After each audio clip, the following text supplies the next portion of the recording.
Ceci est un livre audio autogénéré par Google. Remerciements. Mes remerciements à Nelly qui m'a suggéré d'écrire ce livre, alors que son attention et son professionnalisme me faisaient apprécier illutation et douche pénétrante. Afin que toutes les princesses des thermes de Bourbonne-les-Bains puissent se reconnaître, sans exclusive, dans ces pages, le choix de leur prénom n'est que le fruit du hasard. Prologue. J'étais allongée dans la cabine où, comme chaque matin, Nelly avait procédé aux applications de boue prévues dans le traitement prescrit par le médecin consulté avant le début de la cure. Ce matin-là, son chaleureux bonjour s'était prolongé d'un brin de causette. Elle s'interrogeait sur l'emploi du temps d'un retraité dans une grande ville comme la capitale. J'habitais Thiais dans le Val-de-Marne. J'avais vite compris que pour elle Paris et sa banlieue formaient un grand ensemble que pour rien au monde, elle n'aurait habité. Que pouvais-je bien faire toute une journée sans avoir un jardin à entretenir ou des volailles à soigner? À Bourbonne-les-Bains, certains avaient même quelques brebis. Afin de la rassurer, je lui parlais en quelques mots des passe-temps des pauvres citadins, considérés tout au moins comme tels, loin des agréments offerts par la campagne et donc privés de la qualité de vie du monde rural. Quand je lui eus annoncé humblement que l'écriture était mon hobby préféré, la femme identifiée par son prénom grâce au badge agrafé sur sa blouse blanche réagit spontanément. « Pourquoi n'écririez-vous pas un livre sur Bourbonne-les-Bains et les thermes ?» J'ai relevé le défi. Rédigeant ces lignes, ma mémoire me restitue la petite ville de la Haute-Marne, ses thermes et les soins qui y sont donnés. Il serait parjure d'oublier le charme, la patiente disponibilité ainsi que le sourire des agents thermaux, une fonction du genre masculin paradoxalement sans équivalent féminin à ma connaissance. J'aurais aimé être moins bavard et posséder un esprit de synthèse afin de résumer ces lignes en un seul mot: merci. Des images naïves. Je suis un passéiste.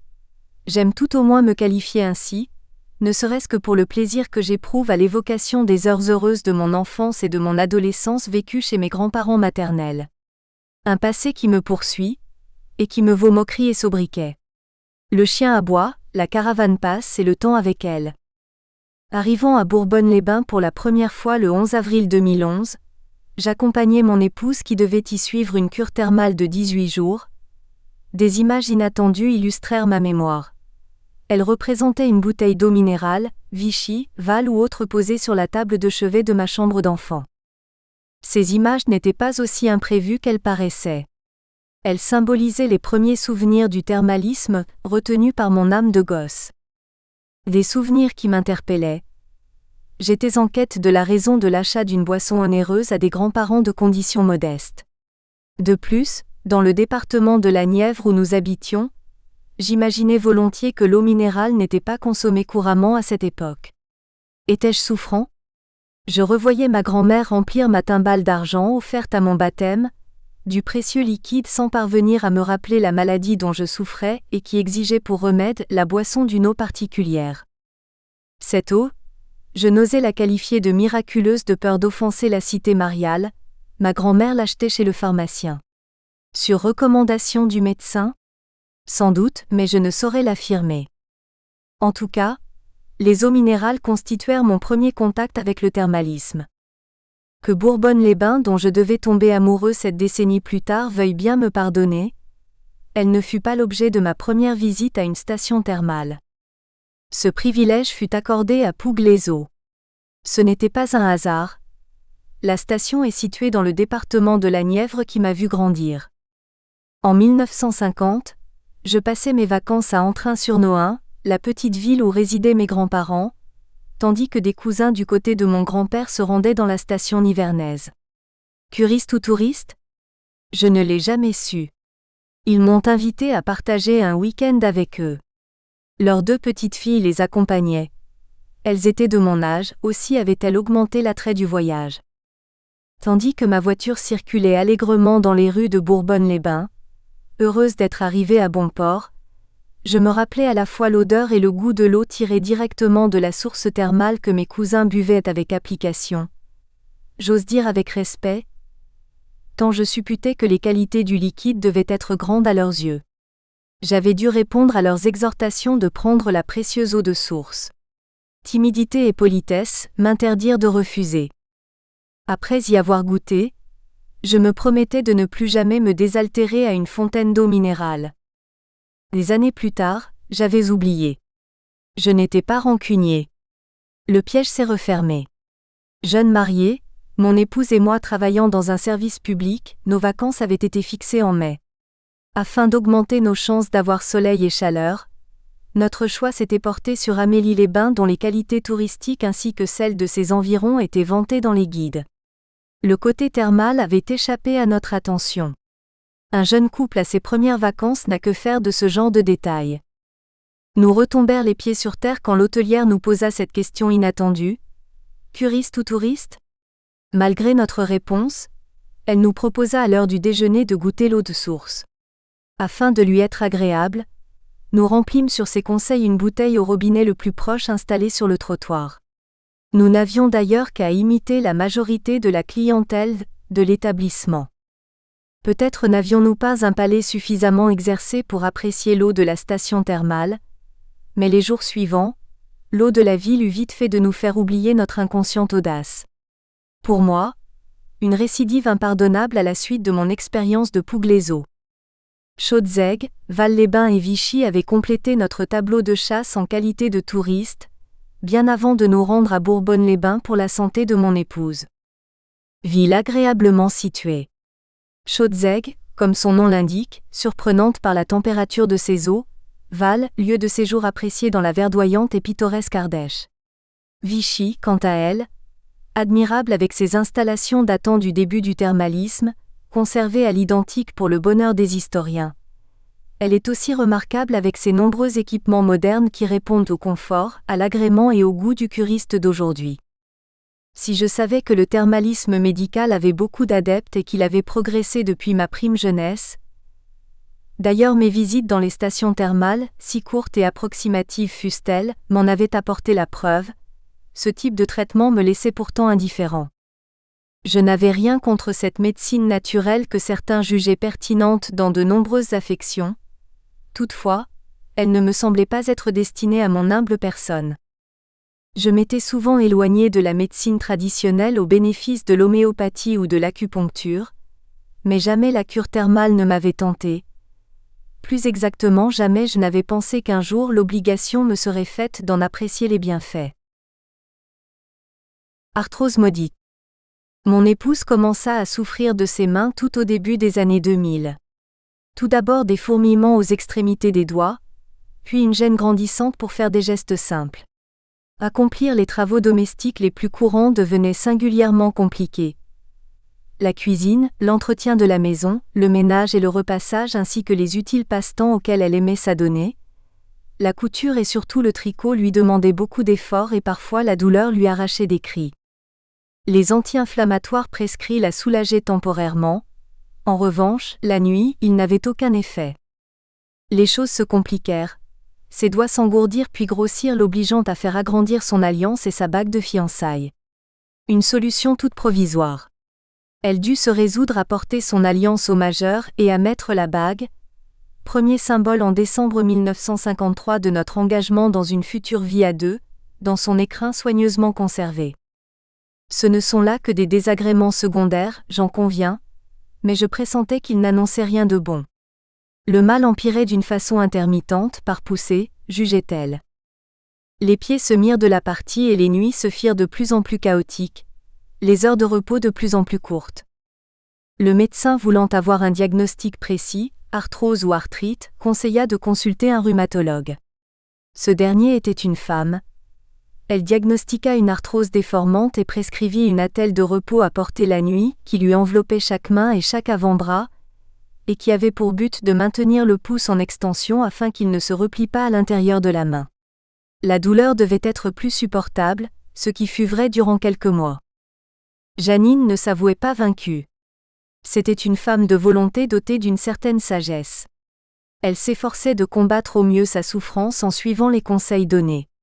Ainsi avait-elle, le cœur brisé, abandonné son tricot, sachant qu'il lui fallait à la fois composer avec l'irrésistible avancée du mal et se résigner quand la lutte devenait inégale. Au plan pratique, elle avait un atout non négligeable, l'imagination fertile du bricoleur. Ainsi, recourait-elle à un casse-noix pour ouvrir une bouteille ou encore une boîte en plastique.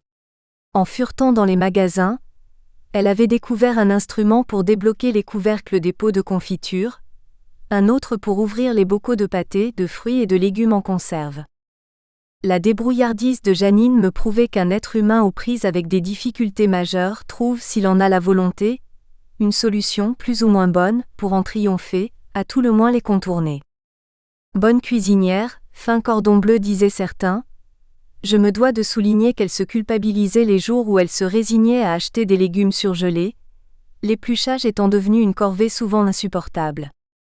L'arthrose est une maladie connue de beaucoup, aussi chacun donnait son avis, y allait de son conseil.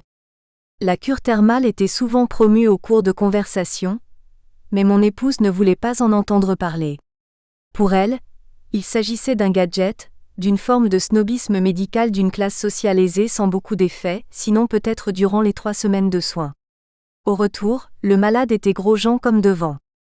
Elle avait fini par se laisser convaincre, vaincue beaucoup plus par la douleur que par les arguments des uns et des autres, y compris ceux du mari qui, malgré son égoïsme, souffrait avec elle, et qui, plus grave, se voyait contraint de partager ses insomnies. L'allusion à un pseudo-machisme prêt à sourire. En fait, j'étais très soucieux, je faisais partie de ces maris dont la caricature voulait qu'ils se mettent au lit quand leur épouse était malade. À noter qu'il y a toujours un peu de vrai dans ces propos à l'emporte-pièce, qui se veulent teintés d'humour. Pour quelle raison avions-nous choisi Bourbonne-les-Bains parmi les nombreuses stations thermales qui soignent les rhumatismes ? La réponse est peu glorieuse. Mon épouse et moi n'étions pour rien dans ce choix. Nous avions laissé notre médecin traitant choisir à notre place. Lâcheté ? Je ne crois pas. Plutôt raison. Pourquoi ne pas faire confiance à un vrai professionnel ? Janine lui avait simplement précisé, et avec fermeté, qu'en aucun cas elle n'accepterait une station à la mode. Elle ne voulait pas d'un site où la thalassothérapie est en vogue, mais une station où l'on soigne pour de vrai, où la santé est le seul objectif. La remise en forme prônée par certaines plaquettes publicitaires vantant la thalassothérapie n'était pas condamnable à ses yeux. Cette dernière pouvait même avoir des effets bénéfiques, mais elle ne lui paraissait pas être en mesure d'alléger sa douleur et, si possible, de ralentir la progression de son mal. « Je vais vous chercher ça », lui avait répondu le médecin. Nous n'avions pas attendu longtemps. Un petit mot dans la boîte aux lettres. Le médecin habitait un immeuble contigu au nôtre, fixa notre sort, Bourbonne-les-Bains. Chouette. La ville était proche du Nivernais, une région que je connaissais bien. Je dus vite déchanter. J'avais confondu avec Bourbon-l'Archambault. Je me plongeai dans un guide Michelin, et je découvris Bourbonne-les-Bains à l'est de Colombey-les-Deux-Églises et de Chaumont, pas très éloigné de Langres réputé par sa situation sur les hauteurs d'un plateau et la rigueur de ses hivers. L'image que nous avions de la Haute-Marne, un pays sévère et rude, aux forêts sombres, décrit par le général de Gaulle, ne nous avait pas découragés, ni la grande froidure de la Lorraine dont s'était vanté un enseignant alors que nous visitions la place Stanislas, un début mars, et que la neige tombait. Nous n'en serions éloignés que d'une centaine de kilomètres, et le massif des Vosges était proche. Personnellement, je connaissais un peu la Haute-Marne pour m'être rendu à Chaumont pour raisons professionnelles. La relative proximité de Bourbonne-les-Bains de notre domicile, 300 km environ, était un atout non négligeable, d'autant que son accès par autoroute facilitait bien les choses. De plus, de Thiais où nous habitions, la sortie en direction de l'Est était aisée. Notre médecin avait bien jugé. Nous n'avons pas été déçus. Qu'il soit remercié. Premier pas.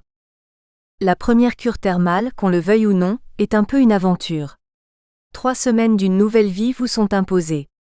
En effet, non seulement la cure vous sort de votre train-train quotidien et vous oblige à changer vos projets si vous en aviez, mais surtout elle vous plonge dans l'inconnu. Certes, un inconnu vécu par un grand nombre de vos contemporains, mais un inconnu qui mérite toutefois d'être pris en compte. Un temps nouveau s'ouvre devant vous. Vous ne pouvez l'assimiler à des vacances, ni le confondre avec la visite d'un pays étranger, et encore moins avec une croisière au long cours. Aussi la cure avait-elle été soigneusement préparée. Nous avions été aidés en cela par l'établissement thermal auprès duquel nous nous étions adressés pour la réservation. Un seul appel téléphonique avait suffi à arrêter les dispositions essentielles. Démarches administratives, calendrier, date et horaire, tarifs avec une éventuelle option confort et modalités de versement des arts. J'étais placé devant un problème nouveau, et j'avais oublié que l'interlocuteur auquel je faisais appel pour me venir en aide était dans une position inverse. La réponse à mes interrogations était son travail quotidien. Ainsi avait-il résolu avec facilité ce qui me paraissait complexe. Les premières informations données par notre médecin traitant nous furent confirmées. Envoi d'une prise en charge à l'organisme d'assurance maladie, et rendez-vous avant le début de la cure avec un médecin thermal de la station afin d'obtenir la prescription des soins adaptés à la maladie de Janine. Quelques conseils non négligeables furent ajoutés par la charmante hôtesse dont la voix gagnait en sourire et en gentillesse au fil des minutes. Réservation de l'hébergement, accessoires indispensables, maillot, bonnet et claquettes de bain. L'option classe privilège améliorait le confort de la cure par de petites attentions. Des tisanes à disposition, des soins regroupés dans un espace plein pied, une attente réduite entre les soins, une salle de repos spacieuse. Dans un premier temps, et en accord avec mon épouse, je n'y avais pas donné suite. Ce n'était pas une question de prix.